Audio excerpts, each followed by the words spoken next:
ఈరోజు డాక్టర్లు సగం నాలెడ్జి, రోగం ఒకటి, ట్రీట్మెంట్ ఒకటి.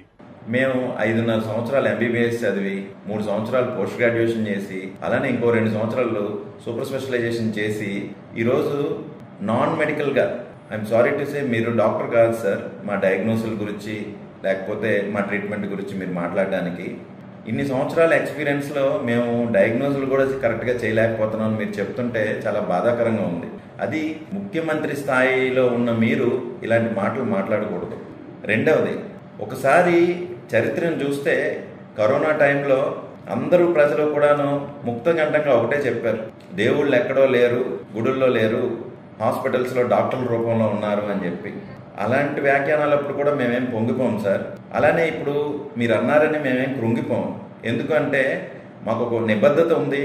అలానే సొసైటీ మీద మాకు ఒక మంచి భావం ఉంది. సొసైటీలో అందరికీ ఒక సేవను అందించాలనే ఒక ప్యాషన్తో మేము పనిచేస్తాం అంతే.